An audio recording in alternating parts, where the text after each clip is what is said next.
In recent years, Nigeria has been plagued by a spate of terrorist abductions, especially in the northern region of the country. These abductions are often carried out by extremist groups like Boko Haram and Islamic State West Africa province ISWAP, who demand ransom payment or make political demands in exchange for the release of their hostages. It's a disturbing trend that it has affected thousands of people, including students, farmers, and humanitarian workers.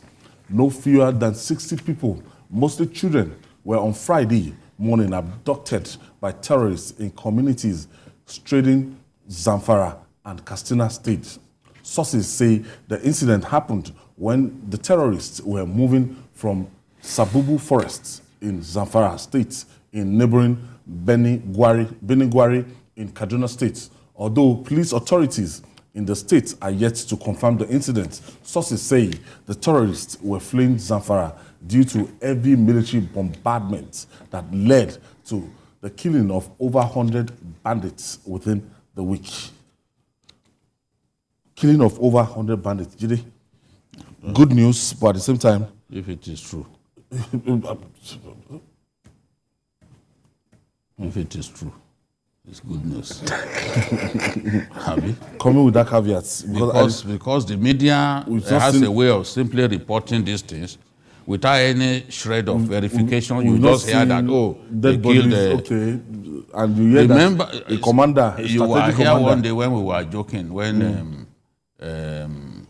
one of our friends who was a police spokesman, yes, was talking about 500 killed inside a forest in Kaduna. How did we said, head count? 500. 500. If you kill them inside that forest, even that alone can cause epidemic. Yes. Because you have not told us that immediately you kill them, you started burying them immediately.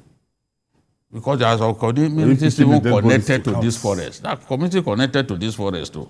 So sometimes when we hear about these stories and we cannot, why I like our friends who practice abroad is they will say that this could not be independently verified.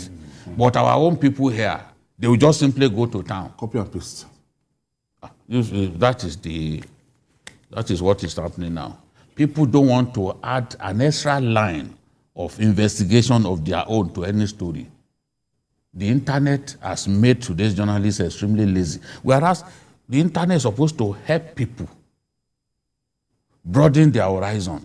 But it has simply made our people lazy. Where were these 100 people killed? You will not see it in that report. Go back and check. You will not see that, okay, this is the community where they were killed. How many days did it take for this operation to mop up? How long did this operation last? You will not see it. People are not ready to ask pertinent questions anymore. How did we arrive at that round figure? They will just hundreds. Give you one because they know that you are gullible. They know that you are gullible. They will simply give you. If you tell me now, oh, Babajide, I've done so, I will say, okay, take me there. Let me go and see what you've done. You are not past that stage. You can't just tell me that, and then you expect that I will go and write it. No, now. No, now. Show me. Take me there. I'll be happy to appear at the scene to say, okay, see what I've done. See what because security in the heart of Gusau now, state capital, they are kidnapping people. They are kidnapping. Look at those university students. They kidnap them. They kidnapped the advisor to the governor of Zamfara State on political matters. They kidnapped inside the state capital. They are kidnapping people. See what happened in Kaduna. They went to pick students. They took students away. These things are happening.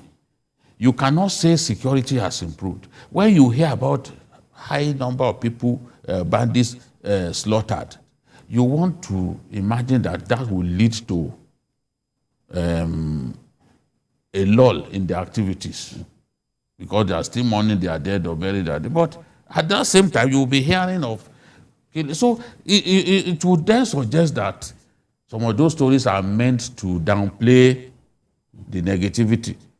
I am for us defeating these people. decisively the best way that we can. But I also know that there is a lot of work that needs to be done. I was in Zamfara in August. We ran into the bandits as they were operating. We were coming from Jengebe village. We ran into them. And our driver was saying, look, I will charge through. We said, no, you can't charge through. Don't be a fool. We had to stop. Because I had about 7 policemen. I've not told this story before because my wife is probably watching. I had about 7 policemen. And I could not be convinced that those people will still not slaughter us. We said, no, you can't charge through. Wait. Even if you have a Tumokbo, it may not work. Those boys too, they have it. Abi? We don't even know. Yoruba man will say, so mento she funi. So mento shogun funi. To logun òṣìṣẹ́. Bó ló ṣe mọ̀. So I said, you can't charge through. Stay. Let us wait for them to finish their crossing. They went to Rosu Katu. I will use the video. You will see where we stop, along with other vehicles. So this thing, the threat is there. It's like an ever-present danger. The boys don't want to give up this thing. You and I know that it's highly lucrative. And when a piece of business is lucrative, you will kill Nigerians. They won't stop. They are slaughtering them. They are beheading them in Southeast Asia. But they will still carry cocaine and go there. They are prepared. I'm going to Malaysia. You know, but Malaysia, big boy. Turnover. Yes, this is all the money. These bandits don't want to stop. And we have not been able to kill those. We always talk about those, their leaders, Dan Kreme, Bello Tuji, and the rest of them. Which one have you heard has been killed? Which one? Tell me. You heard their commander, a Boko Haram major commander killed. Or it will be somebody that you don't know his name, that you've not heard his name before. That's the truth now. Bello Tuji, he was even mocking the armed forces. And everyone knows that Bello Tuji is from Shinkafi local government. In fact, his hideouts are located you want to you will back the chieftaincy too. But now, is it that I think, will it be fair to say President Muhammadu Buhari has given up on this, or is looking forward to a peaceful retirement, that what he promised us on security and everything, he has not achieved it to this level? Right now, he's just counting this to go back to Dara. Nothing can be done, that these people can be running riot like this. Let's just... President Muhammadu Buhari has done his best. He too has said it repeatedly, that he has done his best. But in some areas, he's the worst. His best is the worst that we have ever got in the history of governance in Nigeria. But there are some areas where he did well, and we have to acknowledge that as well. But in the area of security, he's certainly going to leave Nigeria worse, completely worse than he met it. But don't forget, he has acquired some equipment, and some are on the way. Forget whatever you have acquired, at the end of the state of affairs when you took over and when you are leaving. See, Zamfara was not this bad before he took over. The entire north, west was not this bad when he took over. I was always going there. And I know Zamfara inside out. I know Sokoto inside out. So, but the truth is, the new administration will have to review everything, what has gone bad. He met a bad situation, he made it completely worse. So the new administration, what can President Muhammadu do between now and May 29, when the Khalifa will take over, Asiwaju Tinubu? What can he do? Tell me, what new strategy will he bring? What new ideas? Change of service chiefs, he has done it. What else will he do? So it's not that about giving up. He has done his best, and I don't know what he can do again. Don't you think Nigeria has really changed under him? Tell me, in anywhere in the whole world, a society, a country, we lose over 100 people, we need a space of 48 hours, and there will not be total, gloom in that country? No, tell me, what has happened in Benue and Zamfara alone? We have over 150 within 48 hours. Who is talking about them? You see our politicians talking, hey, you are abusing me, obedient, this thing, you didn't win election, you lost, that you didn't that win. is their All own those, concern. trash from their mouth. Who is commiserating with who? Where is the national outrage? It's like it's normal now. Where is the national outrage? Under Buhari, this president, killings, loss of human lives, in humongous, numbers became the new normal. And that is bad. Okay, how many people have gone to, Benue? Even the governor of Benue was still going around following people to commission projects in some other places where his own projects, when his people are dying. You get my point? So we don't have the true leadership that we truly deserve. Because if we do, we will not be talking about this. Of course, accidents, tragedies will happen. We know that. But what are the leaders doing? Today, remind us, how many soldiers were actually killed in the Idris Debi's Chad? That time that they had to lead the onslaught against this Boko Haram, even into our territory. As in, they couldn't take it, the number of their soldiers. They ambushed them and killed about 90 of them. And I think that in the end, about 101 died. They succumbed to their injuries. But he launched so mad. He launched an offensive. He led the offensive by himself to clear that whole area, the islands of Boko Haram fighters.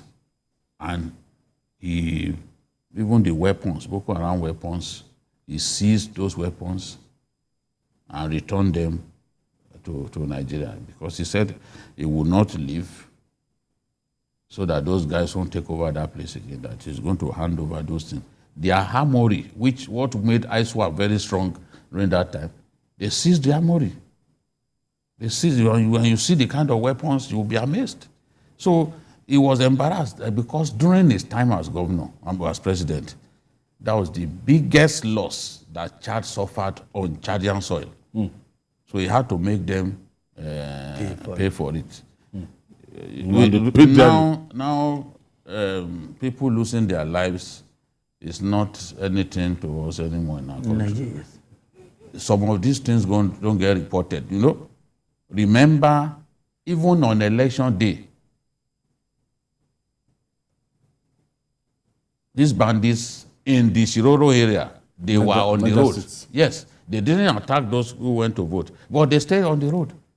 Our reporters reported that they didn't attack anybody, but they manned the road, trying to show that this is our territory. We're on ground. And on election day in Goza, Boko Haram fired RPG at voters in Borno State there. We are constantly buffeted, constantly attacked by these people. There's no let up. They don't give our people any peace.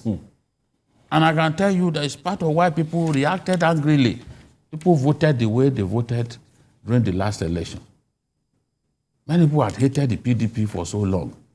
But at the same time, they felt that the government, the incumbent government, did not do enough to protect them. If you ask any of them, they will say, look, this is the reason we are not going to vote for APC. And the best we can do for our people is to ensure that we banish this problem of insecurity, because we can defeat insecurity, or at least bring it to the barest minimum if we work hard enough. I'm convinced that this insecurity can be defeated. You can't be kidnapping more than 60 persons in Katsina and Zamfara. And as I always say, it's not everything that gets reported. Of course. There are some times that they will say, if you tell anybody that you are talking to us, that you are negotiating with us, we'll kill your person. And everybody will keep quiet. Will keep quiet. All right.